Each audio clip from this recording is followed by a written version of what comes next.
നമസ്കാരം. Indian share മാർക്കറ്റിൽ ഇപ്പോൾ സംഭവിച്ചിരിക്കുന്ന ഈ ക്രാഷിൽ ഏറ്റവും കൂടുതലായിട്ട് തെറ്റിയൊരു കമ്പനിയുടെ പേരാണ് ഡാബർ ഇന്ത്യ ലിമിറ്റഡ് എന്ന് പറഞ്ഞ കമ്പനി. ഈ കമ്പനിയുടെ ഷെയർ പ്രൈസസ് ഇപ്പോൾ ഏകദേശം 20% ഡിസ്കൗണ്ടിൽ നമുക്ക് ലഭ്യമാണ്. അപ്പോൾ ഈ കമ്പനിയുടെ ബിസിനസ് കാര്യങ്ങൾ ഡിസ്കഷൻ ചെയ്യുക, ഈ കമ്പനിയുടെ പ്രോഡക്റ്റുകൾ എന്തൊക്കെയാണ്, അവരുടെ മാർക്കറ്റ് എവിടെയാണ്, അതുപോലെ തന്നെ അവരുടെ ബാക്കി ബിസിനസ് എല്ലാ കാര്യങ്ങളോടും പറ്റി ഡിസ്കസ് ചെയ്തതിന് ശേഷം ഈ കമ്പനിയുടെ ഷെയർ പ്രൈസസ് റീഗെയിൻ ചെയ്യാനുള്ള കഴിവുണ്ടോ, അപ്പോൾ ഇൻവെസ്റ്റ് ചെയ്യാൻ പറ്റുന്നൊരു ടൈമാണോ, അത് എന്തുകൊണ്ട് ഡൗണായി, അത് റീഗെയിൻ ചെയ്യാൻ പറ്റുന്നോ എന്നുള്ള കാര്യങ്ങളെല്ലാമാണ് ഇന്നത്തെ വീഡിയോയിൽ നമ്മൾ ഡിസ്കസ് ചെയ്യുന്നത്. അപ്പോൾ കമ്പനിയുടെ പേര് ഡാബർ ഇന്ത്യ ലിമിറ്റഡ്. ഈ കമ്പനി 1880കളിൽ കൊൽക്കത്തയിൽ തുടങ്ങിയിട്ടുള്ള ഒരു കമ്പനിയാണ്. അവർ ഒരു ആയുർവേദിക് പ്രോഡക്റ്റ് എന്നുള്ള രീതിയിൽ തുടങ്ങിയിരിക്കുന്ന കമ്പനി അതിനുശേഷം ക്രമേണ അവർ ഡൽഹിയിലോട്ട് എന്താ പറയുക പ്ലേസ് ചെയ്യുകയും കമ്പനി ഡൽഹിയിൽ നിന്ന് ഹെഡ് ക്വാർട്ടറായിട്ട് റൺ ചെയ്യുകയാണ് ചെയ്തിരിക്കുന്നത്. ഇപ്പോൾ ഈ കമ്പനിയുടെ പ്രോഡക്റ്റും മറ്റു കാര്യങ്ങളും നോക്കുകയാണെങ്കിൽ ഇവരുടെ വെബ്സൈറ്റിൽ തന്നെ നമുക്ക് ലഭ്യമാണ്. ഇവരുടെ ബ്രാൻഡ്സും പ്രോഡക്റ്റ് എന്ന് പറഞ്ഞാൽ ഓറൽ കെയർ പ്രോഡക്റ്റ്, ഫുഡ്, അതുപോലെ തന്നെ കോൾഡ് ആൻഡ് കഫ്, അതുപോലെ തന്നെ hair care, digestives, baby care, ethicals, പിന്നെ skin care, energiser, health supplement, home care, health juices, ഇത്തരം ബ്രാൻഡുകളുള്ള ഒരുപാട് പ്രോഡക്റ്റുകളാണ് ഇവരുടെ കമ്പനി മാർക്കറ്റ് ചെയ്യുന്നത്. അപ്പോൾ ഈ കമ്പനിയുടെ ഒരു റവന്യൂ നോക്കുകയാണെങ്കിൽ ഹോം ആൻഡ് പേഴ്സണൽ കെയർ സെക്ഷനിൽ നിന്നാണ് അവർക്ക് 48.6% റവന്യൂ കിട്ടുന്നത്. അതുപോലെ തന്നെ ഹെൽത്ത് കെയർ പ്രോഡക്റ്റിൽ നിന്ന് അവർക്ക് 31.4% അവരുടെ റവന്യൂ കിട്ടുന്നത്. അതുപോലെ തന്നെ ഫുഡ് ബീവറേജസ് സെക്ടറിൽ നിന്നാണ് അടുത്ത 20% അവരുടെ റവന്യൂ കിട്ടുന്നത് കാണാൻ പറ്റും. അപ്പോൾ ഇവരുടെ ഒരു കമ്പനിയുടെ മറ്റു കാര്യങ്ങൾ നോക്കുകയാണെങ്കിൽ അക്വിസിഷൻ, അവർ കമ്പനി ഏറ്റെടുത്തത് 2023 ബാദ്ഷാ മസാല പ്രൈവറ്റ് ലിമിറ്റഡ് എന്ന് പറഞ്ഞിട്ടുള്ള ഒരു വലിയൊരു കമ്പനി, ഏകദേശം 588 കോടി മൂല്യമുള്ള ഒരു കമ്പനിയുടെ 51% സ്റ്റേക്ക് കമ്പനി ഡാബർ ഏറ്റെടുക്കുകയും അതുപോലെ തന്നെ അതിലൂടെ അവർക്ക് ഈ സ്പൈസസ്, മസാല പൗഡേഴ്സ്, ഇത്തരത്തിലുള്ള പ്രോഡക്ട്സിലൂടെ അവരുടെ മാർക്കറ്റിംഗ് കഴിവ് അവർ ചെയ്യുകയാണ് ചെയ്തിരിക്കുന്നത്. പിന്നെ അതുപോലെ തന്നെ അവരുടെ ബ്രാൻഡ് നോക്കുകയാണെങ്കിൽ ഡാബർ, വാട്ടിക, റിയൽ എന്ന് പറഞ്ഞ ബ്രാൻഡ്, പിന്നെ Hajmola, Pudin Hara, Honitus, Lal Tail, Dabur red, Dabur Amla, Dabur Chyawanprash, Dabur honey, ഇതെല്ലാം ഇത്തരത്തിലുള്ള ഒത്തിരി പ്രോഡക്റ്റുകൾ ഈ കമ്പനി പിന്നെ ചെയ്യുന്നുണ്ടെന്ന് നമുക്ക് കാണാൻ പറ്റുന്നതാണ്. ഇനി ഇവരുടെ ഒരു പ്രോഡക്റ്റ് നോക്കുകയാണെങ്കിൽ ഏകദേശം 400 പ്രോഡക്റ്റ് 21 കാറ്റഗറീസിലായിട്ട് അവർ ചെയ്യുന്നുണ്ട്, മാർക്കറ്റ് ചെയ്യുന്നുണ്ട്.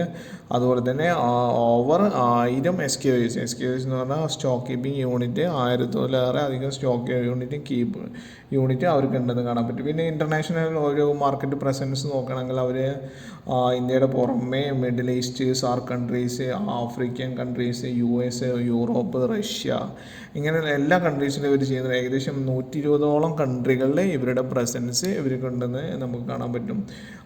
അതായത് പിന്നെ അവരുടെ ഒരു പിന്നെ റവന്യൂ നോക്കുകയാണെങ്കിലും ഏഷ്യയിൽ നിന്നാണ് അവർക്ക് 22% റവന്യൂ കിട്ടുന്നത്. അതുപോലെ തന്നെ അമേരിക്കയിൽ നിന്ന് 16%, യൂറോപ്പിൽ നിന്ന് 12%, ആഫ്രിക്കയിൽ നിന്ന് 24%. അതായത് നമ്മുടെ ഏഷ്യയിലേക്കാളും കൂടുതൽ ആഫ്രിക്കയിൽ നിന്നാണ് ഇവരുടെ റവന്യൂ കിട്ടുന്നത് കാണാൻ പറ്റും. പിന്നെ അതുപോലെ തന്നെ മിഡിൽ ഈസ്റ്റിൽ നിന്ന് 26% കാണാൻ പറ്റും. അപ്പോൾ ഏറ്റവും കൂടുതൽ മിഡിൽ ഈസ്റ്റ് എന്നതും കാണാൻ പറ്റുന്നതാണ്.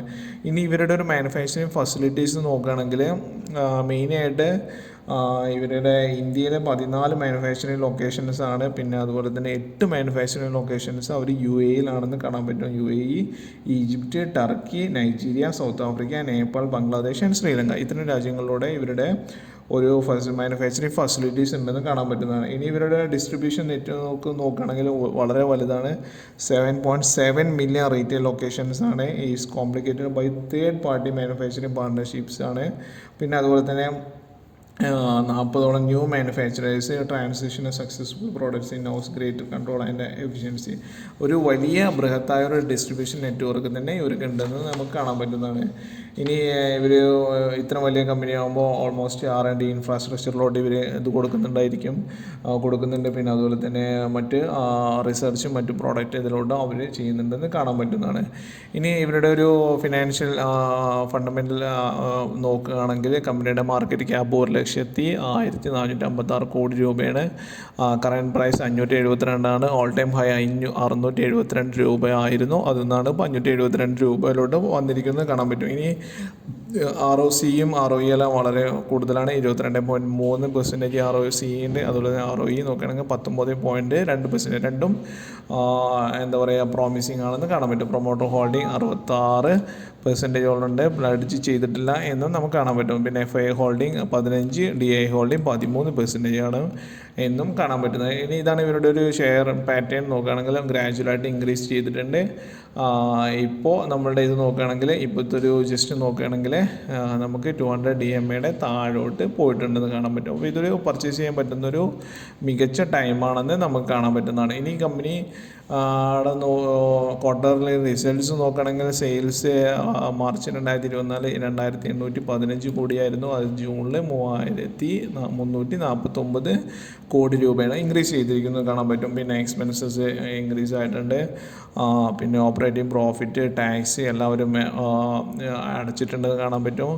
പിന്നെ നെറ്റ് പ്രോഫിറ്റും ഇൻക്രീസ് ചെയ്തിട്ടുണ്ട്. മാർച്ച് 2024 341 കോടി രൂപയാണെങ്കിൽ ജൂൺ 2024 494 കോടി രൂപയായിട്ട് ഇൻക്രീസ് ചെയ്തിട്ടുണ്ട്. ഇതെല്ലാം ഒരു ഗ്രാജുവലി ഒരു പ്രോഫിറ്റബിൾ ആയിട്ട് തന്നെ കമ്പനി മെയിൻറ്റെയിൻ ചെയ്തിരിക്കുന്നു എന്ന് കാണാൻ പറ്റും. ഇനി ക്വാർട്ടർലി റിസൾട്ട്സ് നോക്കി yearly result, profit and loss നോക്കുകയാണെങ്കിലും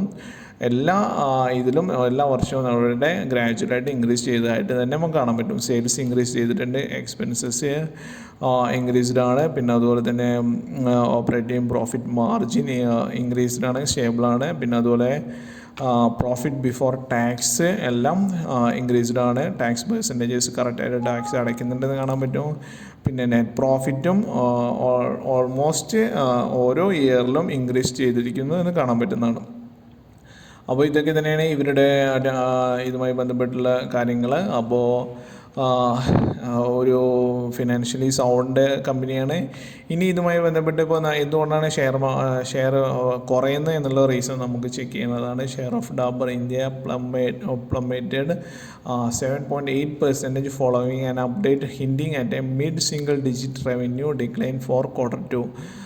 Lower primary sales and heavy rains impacted the performance, resulting in expected declines in operating margin. അവർ ഒരു ഓപ്പറേറ്റിംഗ് മാർജിനിൽ എക്സ്പെക്റ്റ് ചെയ്യുന്ന ഒരു ഡിക്ലൈൻ്റെ ഭാഗമായിട്ട് ബന്ധപ്പെട്ടിട്ടാണ് ഇപ്പോൾ ഈ ഡിസ്കൗണ്ട്സ് വന്നിരിക്കുന്നത്. അതുപോലെ തന്നെ ഇപ്പോൾ നടക്കുന്ന ജിയോ പൊളിറ്റിക്കൽ റീസൺസ്, വാറും മറ്റു കാര്യങ്ങളുമായിട്ട് ബന്ധപ്പെട്ടുള്ള റീസൺസും, അതുപോലെ തന്നെ ഇവരുടെ മാനുഫാക്ചറിങ് ഫെസിലിറ്റീസിൻ്റെ 90% ഉണ്ടായിരുന്ന ബംഗ്ലാദേശിലുണ്ടാവുന്ന ഓരോ അസ്ഥിരമായ കാര്യങ്ങളും എല്ലാം തന്നെ ഇത്തരം പ്രോഡക്റ്റുകളുടെ ഒരു ഫോളോയിങ്ങിലോട്ട് വന്നിരിക്കുന്നതെന്ന് കാണാൻ പറ്റുന്നതാണ്. പക്ഷേ ഇത്രയും ഫിനാൻഷ്യലി സ്ട്രോങ് ആയ ഒരു കമ്പനിക്ക് ഇത്തരം കാര്യങ്ങളെല്ലാം റിക്കവർ ചെയ്ത് തിരിച്ച് കയറാൻ പറ്റുന്നു എന്നുള്ളതും നമുക്ക് ഈ ഒരു കമ്പനിയുടെ നമുക്ക് വിശ്വസിക്കാവുന്നതാണ് എന്നൂടെ ഈ ഒരു വീഡിയോയിൽ പറയുകയാണ്. ബട്ട് എന്നിരുന്നാലും എന്താ പറയുക, സ്റ്റോക്ക് ഇൻവെസ്റ്റ് ചെയ്യുന്നതിന് മുമ്പ് നിങ്ങൾ ഫിനാൻഷ്യൽ സ്വന്തമായി ചെക്ക് ചെയ്യുക. അതുപോലെ തന്നെ ഫിനാൻഷ്യൽ കൺസൾട്ടൻറ്റുമായി ചെക്ക് ചെയ്തതിന് ശേഷം മാത്രം